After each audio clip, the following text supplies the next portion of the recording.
The morning at Clarence's house had begun like any other.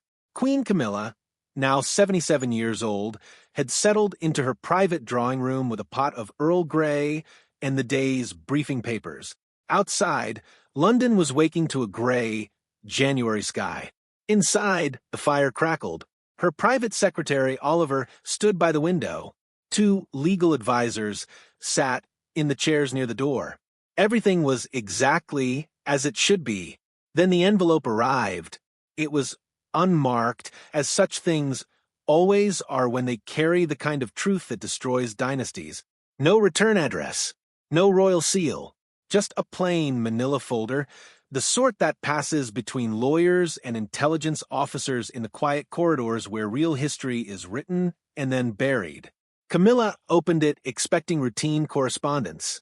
What she found instead was a 3-page DNA report verified by a laboratory in Geneva, stamped with the kind of clinical precision that leaves no room for interpretation or mercy.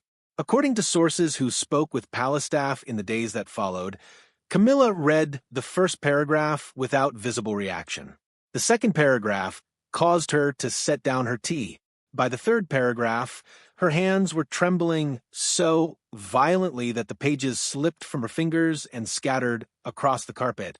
She looked up at Oliver, her face drained of every color, and then without a word, without a sound, she collapsed. Her body simply gave way. The chair could not hold her. The floor caught her hard. What followed was chaos of the most controlled and desperate kind. Royal aides rushed to her side. Security cleared the entire wing of the palace. A doctor was summoned in what one witness described as a controlled panic that fooled no one. Within 20 minutes, the incident had been categorized, labeled, and filed away under a code that only senior palace staff would recognize. The official line would later become that the Queen had experienced a brief episode of low blood pressure. But those who were in the room that morning know the truth. Camilla did not collapse because of her health. She collapsed because of what she read.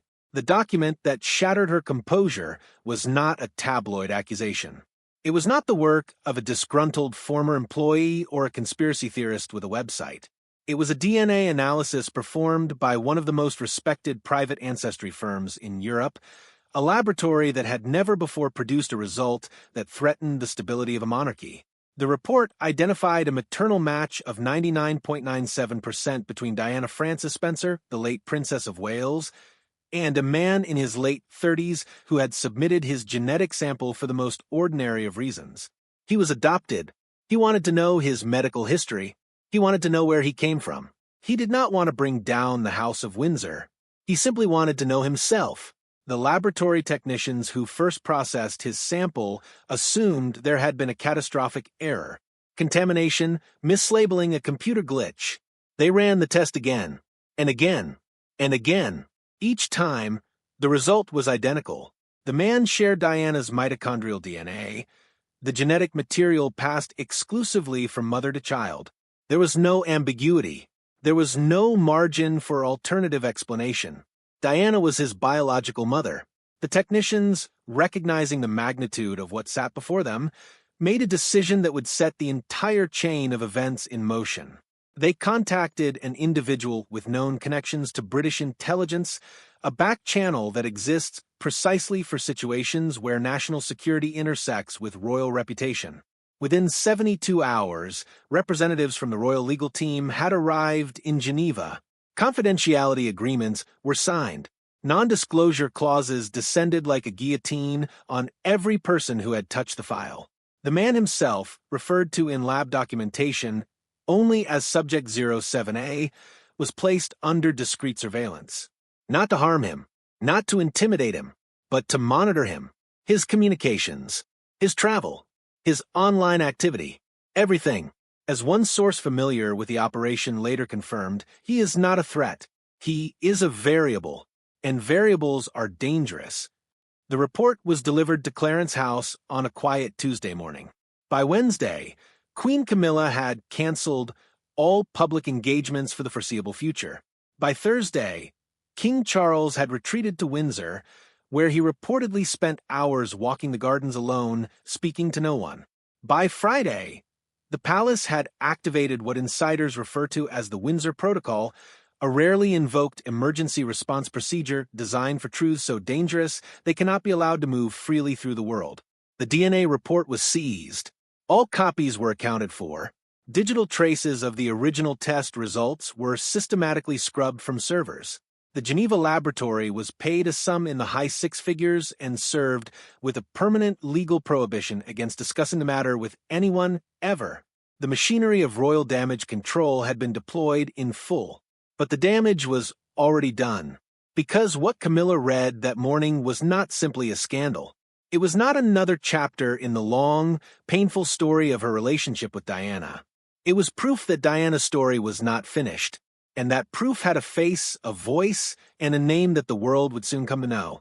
To understand how such a thing could be possible, one must go back, not to the years of Diana's fame, not to the fairy tale wedding or the heartbreaking interviews or the tunnel in Paris.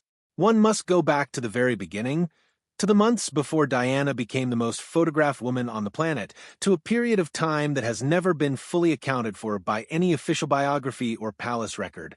The timeline is as follows.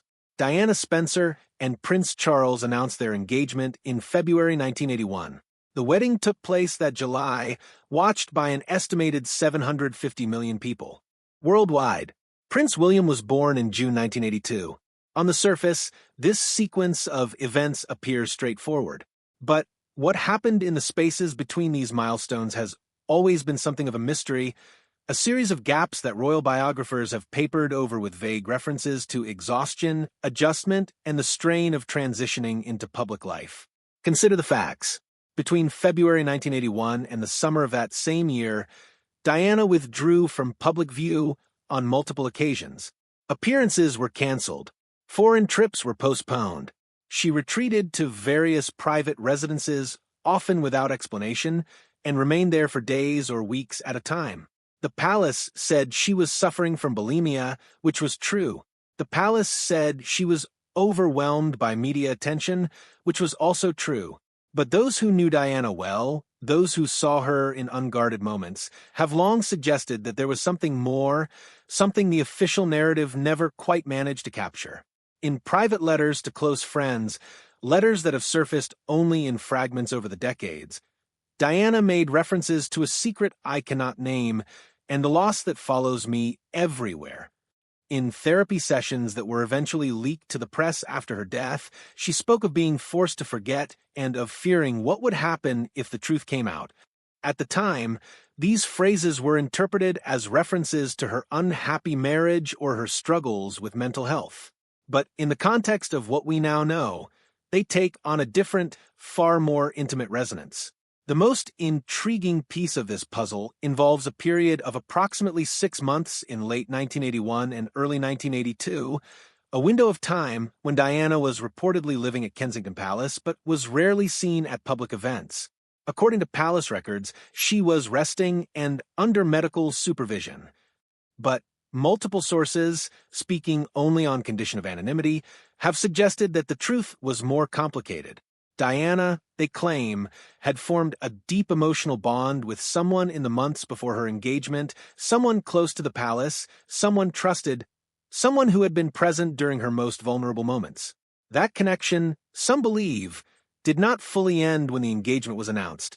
It may have continued into the early months of her marriage. Who this person was remains a matter of speculation. Some point to a member of the royal household, a man whose name has been carefully excised from official histories. Others suggest a figure from Diana's pre-royal life, someone she knew before the world knew her name. Still others whisper of a connection to the British aristocracy, a family with enough power and discretion to keep a secret of this magnitude buried for more than 40 years.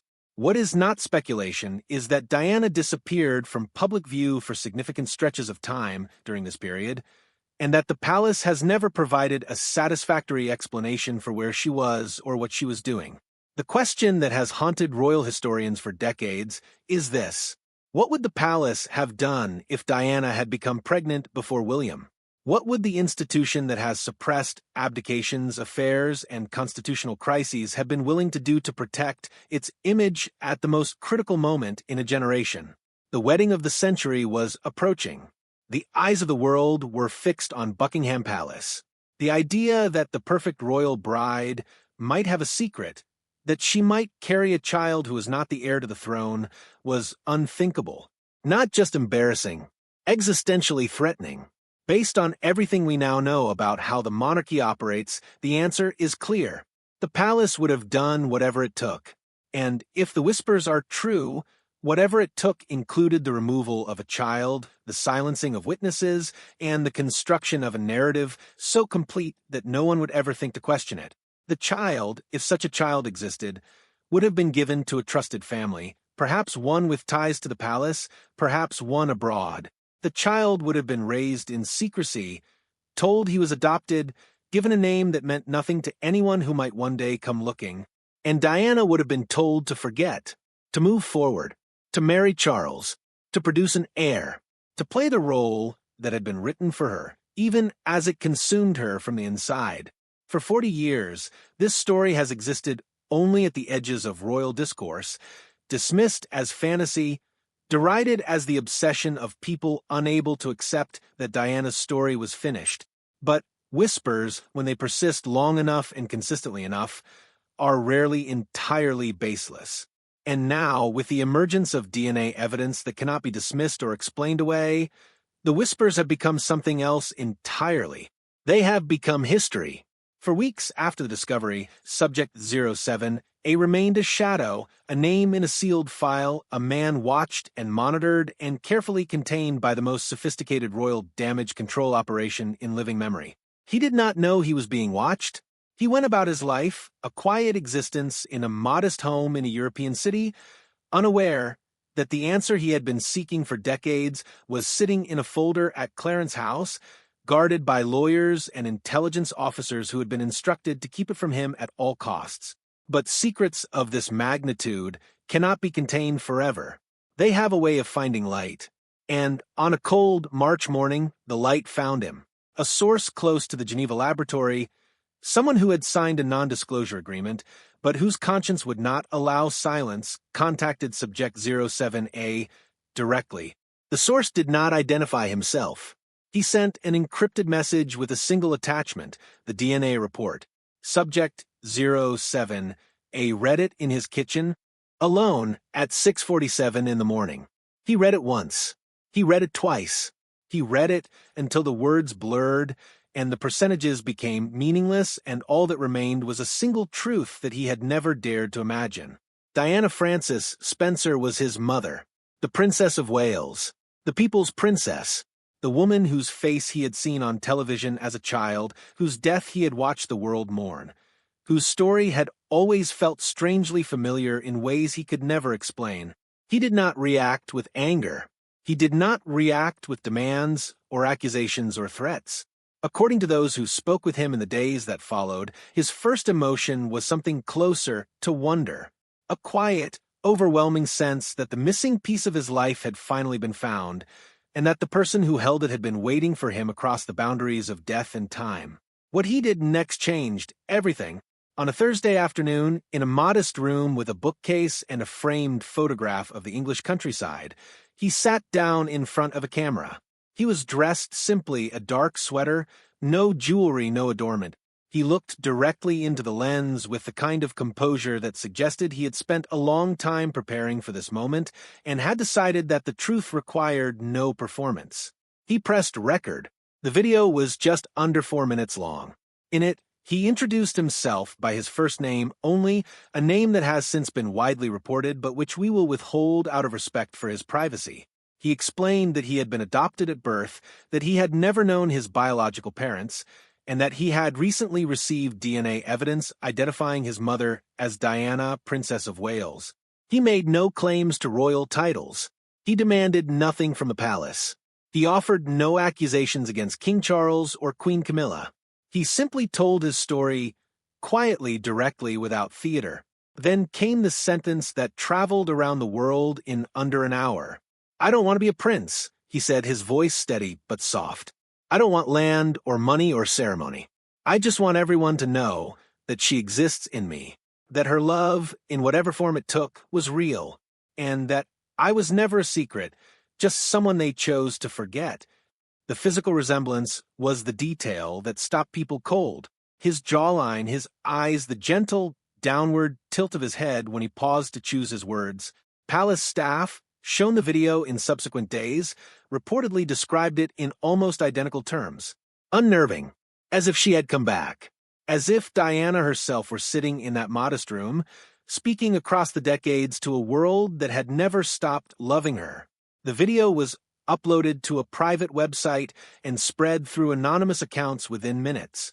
By the time the palace's legal team had identified it and begun the process of requesting its removal, it had been downloaded, mirrored, and translated into 37 languages.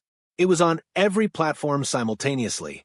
It was shared by heads of state and school children and journalists and grieving members of the public who had never stopped loving the woman he was claiming as his mother. The reaction was immediate and overwhelming. Within 6 hours, hashtags had ignited across every social media platform.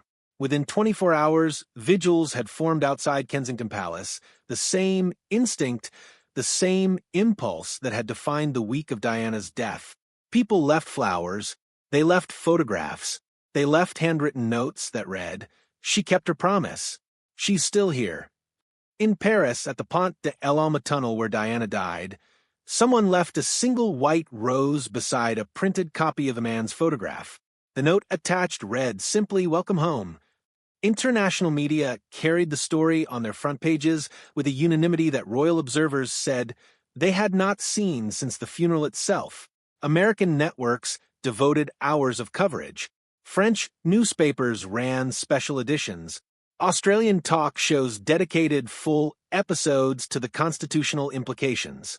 Legal scholars were invited onto news programs to debate whether the man had any claim to the line of succession. Theologians were asked whether such a secret could be morally reconciled with the Church of England's role in the monarchy. The world, it turned out, had never stopped waiting for Diana to give it something new. Queen Camilla watched the video from a private residence in the countryside where she had retreated following her collapse. According to a source close to the household, she did not speak for several minutes after it ended. She simply sat, staring at the darkened screen, her face unreadable.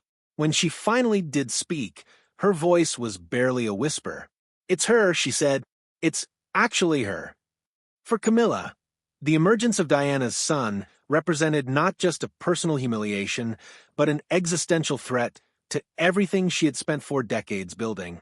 She had endured the jeers and the protests and the decades of being labeled the other woman in a love triangle that played out on the front pages of every newspaper in the world.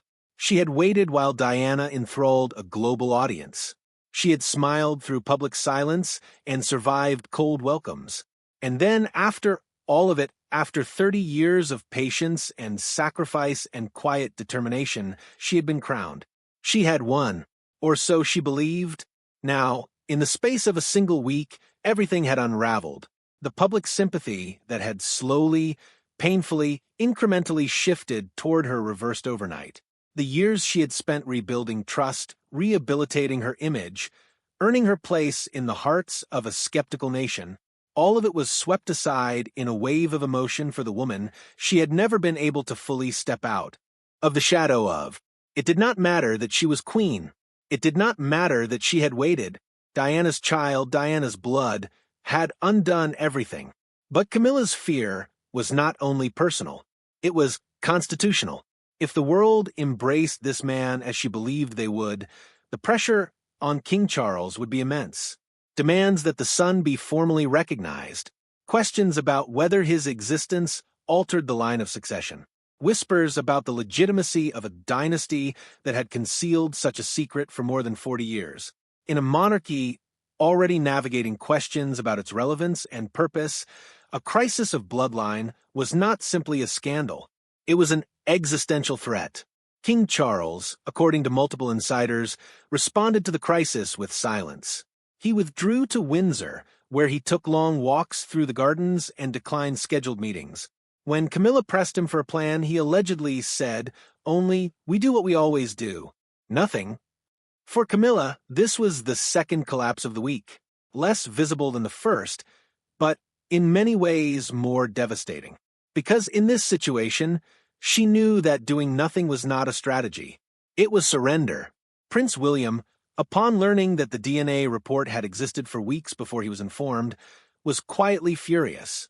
Catherine, characteristically measured, advocated for calm while pointedly questioning why she and her husband had been kept in the dark about something so fundamental to their family. Some senior royals argued that the longer the secret was held, the more catastrophic the eventual exposure would be.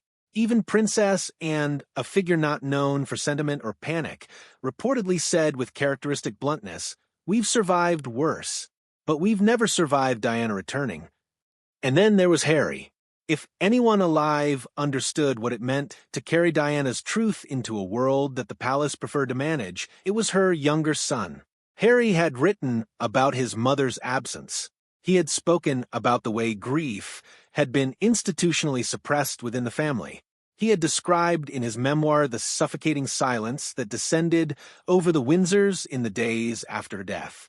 Now, there was potentially a brother, a man with their mother's face, their mother's DNA, their mother's quiet way of tilting his head when he listened carefully. A man who had said publicly that he wanted no titles, no land, no ceremony, only the truth. Sources close to Harry described him as shaken but not surprised. That the institution had concealed something of this magnitude was not an entirely shocking revelation to a man who had spent years documenting the gap between the palace's public face and its private reality. What shook him, according to those same sources, was the resemblance. He kept watching the video, one person said, over and over just watching. Whether Harry will speak publicly remains unknown.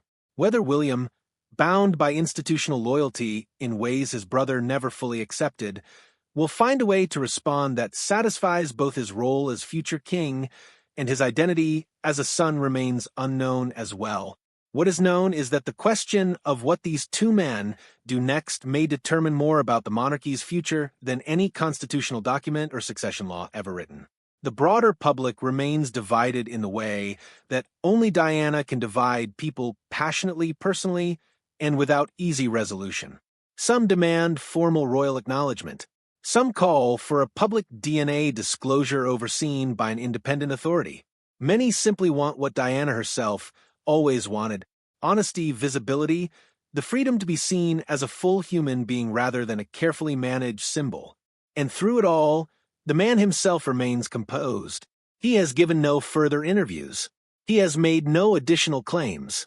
He has simply placed his truth in the world and stepped back, allowing it to move as truth moves on its own, at its own pace, resistant to containment.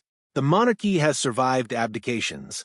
It has survived affairs and scandals and the most public marital collapse in modern history. It has survived Harry's memoir and Andrew's disgrace and the long, painful years of a public that never quite warmed to Camilla the way it loved Diana. But it has never had to survive Diana herself. Not like this. Not in blood. Not in the form of a living person who carries her face and her truth, and who asked for nothing except to be acknowledged. Whatever comes next, one thing is certain. Diana's narrative is not finished. It never was. And the echo of what was revealed in that drawing room at Clarence House will travel further and last longer than anyone inside those walls is prepared to admit. The chandeliers at Buckingham Palace still catch the light. The guards still march. The crown still rests on its velvet cushion in the Tower of London, gleaming and immovable as it has for centuries. But beneath those polished, permanent-seeming surfaces, the foundation has shifted. A secret that was born in secret, raised in silence, and hidden for 4 decades is now standing in the light. And the institution that built its power on the sanctity of bloodline must now confront the most uncomfortable question of all. What happens when the bloodline speaks for itself, and what it says cannot be controlled?